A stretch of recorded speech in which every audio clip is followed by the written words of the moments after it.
I am Masachs Boungou, and I am optimistic about the future because I believe that the best is yet to come. We have the opportunity and the drive to make things happen. Only those who make things happen and can be, optimists. So I am optimist.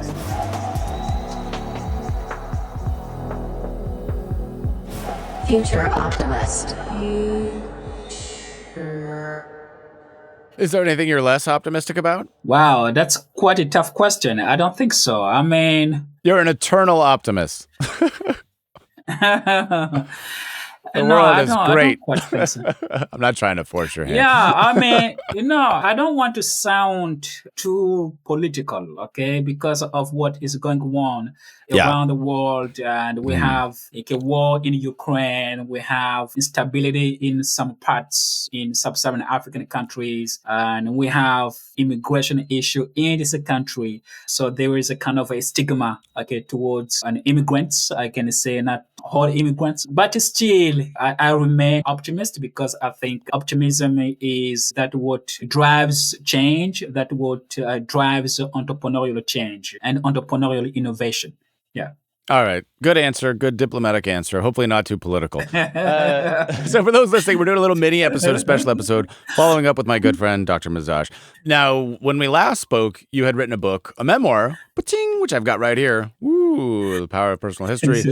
Dr. Masachs Boungou here, talking about how you went through some unbelievable stuff to escape incredible hardship in the Republic of the Congo, war-torn, fleeing your village out in the middle of a forest for days and weeks and extended periods, separated from your family. Truly an unbelievable immigrant story, ending up in the United States with nothing, losing the last bit of your money, as I recall, and the taxi driver that took you where you were going. That's how you ended up in the United States of America. Obviously, you have built a career for yourself as a speaker, and you're drawing some incredible attention to not only the problems that you have faced, but also the benefits and the amazing things that wait for immigrants such as yourself in the United States. So we're having this follow-up episode because since that time, you have published a new article, and I thought it would be relevant to give an update on that. So why don't you give us some background into what you've been up to and what your newest publication is? Yeah, so and I want to say once again, thank you so much for having me on your show. I very much appreciate the opportunity to come not only talk with you but also talk with your audience. I published another book, The Struggle We Carry, defining how existence as a success or a failure. And then recently I have published this article as a part of a chapter of my dissertation, because my dissertation was about looking at personal crises and how these crises drive immigrant entrepreneurs to become successful. And that's what I have been up to. I have also been working on 2 books. Probably by the end of this month or next month, I will publish those 2 books. Congratulations. Yeah, so, that's awesome. Yeah, so that's the part that I wanted to latch on, because we talked about this in the previous episode. But one of the things that personal tragedy can do, it can cripple you, it can destroy you. Almost everybody has experienced some form of personal tragedy. Very few have experienced it to the degree that you have in your own life, although too many to count, no doubt. You have used this tragedy to propel yourself into something new, and to have a positive outlook on the world after experiencing what you have is, in some sense, truly mind-blowing. Because if anybody had a right to maybe not have a positive outlook, it could be you or people who have faced similar hardships in their life. What I'm very fascinated with is how you have flipped that script and turned it into something of value for you. And that's why I wanted to talk about the paper. So what are the findings of your paper? Quite often we overlook, we underestimate the value of a personal crisis. And we usually approach them with a sense of rejection, a sense of shame. Though personal crises are part of our lives, okay? You have mentioned it. It doesn't depend on the degree to which you have encountered a loss. It can be a loss of your spouse, your father, someone who was so dear to you. That's also part of a personal crisis, but how you deal with it. And as you mentioned, so it can freeze you, and by freezing you, it means that you don't have that thrill, okay, for life. You don't have that excitement for achievement, for advancement. So you become frozen, okay. You just live, but deep inside, you are not alive anymore. or it can liberate you. And by liberation, meaning that you find your path of a service in the world. It can be through your work, your career, creating businesses. And that's what drives me to your question. Two things that I found. Okay, one, most of my interviewees survived civil war, genocide, or both back in Africa. And then they went on to become successful business leaders. And one finding was that they capitalize on these personal crises to build the personality traits. Something like hope, something like optimism, something like drive, perseverance.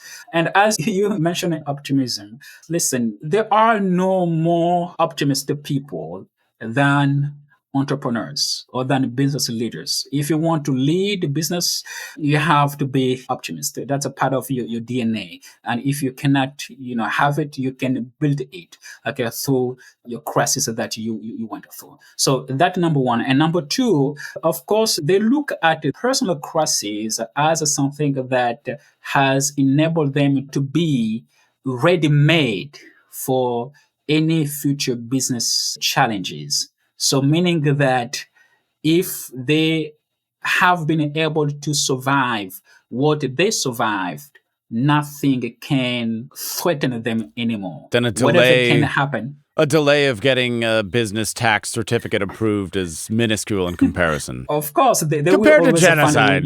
Yeah. As one example. So, yes, of course, yeah. Or So it late brings them payment from a sense. contract. Yeah. Yeah, of course. Yeah, it brings them a sense of being unbroken, being invincible. They cannot be defeated. So it's quite interesting. That's why I find this tension so fascinating, because you're talking about what appear to be polar opposites. You're talking about going through this crisis, and that optimism, which I think you're right, every entrepreneur I've ever spoken to has claimed, at least publicly, to be optimistic about both the future and the world, which to me is shocking, but I can't argue with the data. How can you experience something as brutal as personal tragedy on the scale of genocide and some of the problems that you're discussing? How can you experience that level of tragedy and not throw up your hands and say, the world sucks. The world is a terrible place? Because you would say that somebody who's gone through some of the things that you've described would have every reason to say, screw this place. I have nothing to be optimistic about. Humans suck. Yes, it's quite hard to say, but I believe that the personal crises have two fundamental elements. Okay, one is the opportunity to acquire new knowledge, new capabilities, new practices for further crises. And number two, these crises are also the moments of truth, meaning that the moments where we can see more clearly our strengths, our weaknesses, and how we can adjust to that. But to get to that point, it also takes a level of reflection, not to say self-reflection on what has happened and how you decide to reconstruct your life, not only around what has happened, but beyond what has happened. And usually I say, history is not the past.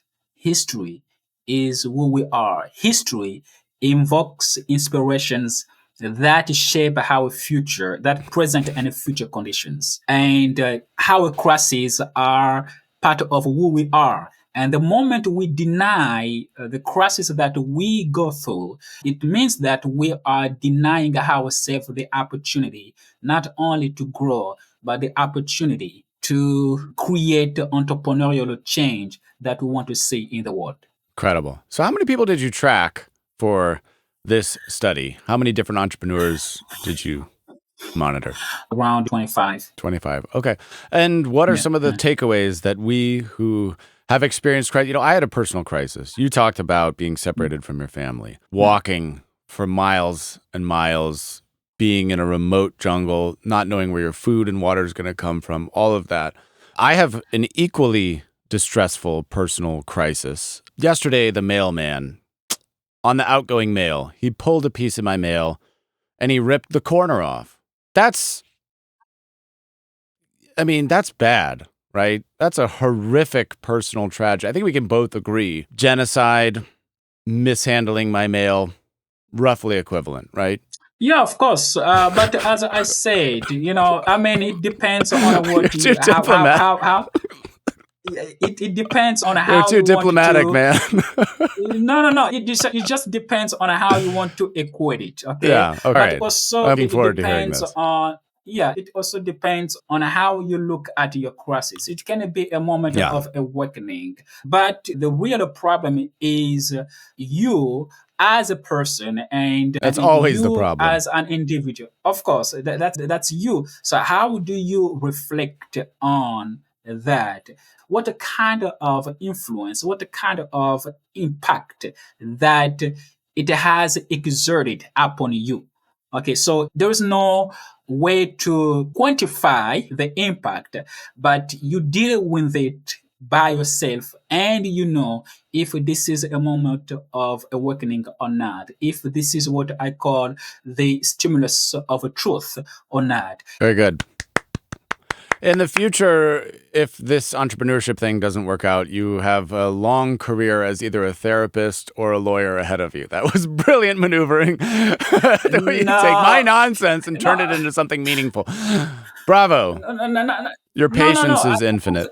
No, I don't see myself in such a regard, but I do believe that human beings thrive amidst a crisis. You have to be a special species to re-emerge from what you have gone through as a personal crisis. The point that I am trying to say here is to dismantle this negative narrative around personal crisis, because people sometimes or quite often don't talk about it.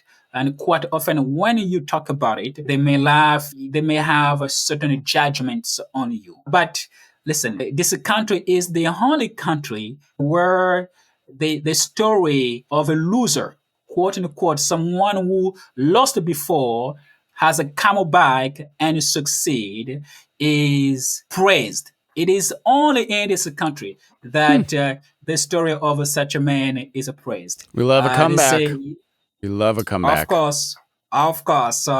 If You Danny said Trejo well. can be successful, if Danny Trejo can have taco shops and donut shops and an illustrious Yeah. acting career, then the door's wide open for anybody to reinvent themselves. Yes, of course. But very few people do so. Very few people Absolutely. do. I agree. I agree. And that's what it's all about. Thanks for sharing that. I really appreciate it. Your insight and your optimism and your positivity is always valued. I think we all need a dose of that. We all struggle with problems in our own lives, such as somebody tearing the corner off of your freaking mail. And we tend to expand those problems and catastrophize and make them seem worse in our mind than they actually are.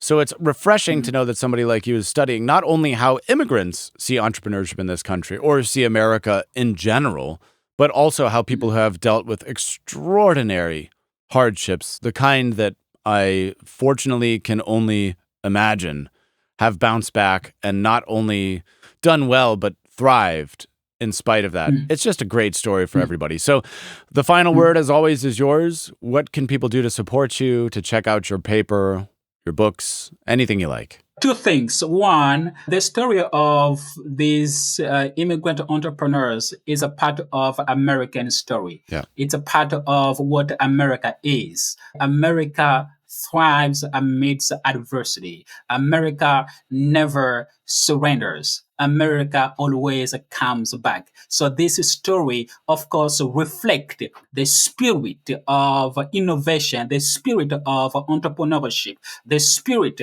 of bringing entrepreneurial change in the world that we live in. That's one thing. And two, and of course, you can buy my books, my first book, my second book, and my next books that will be published probably by the end of next month. And the first book book that I will be releasing next month is my dissertation. So I have turned my dissertation into a book because Cool. what I wanted, I did not want my dissertation just to be in academia, because being in academia limits the audience to the knowledge, to what I have found out in my dissertation. So I wanted my dissertation to be accessible to more audience, and I call it Personal Crises: Building a Strong Leadership Story and Shaping Business Success. Awesome. I appreciate you, man.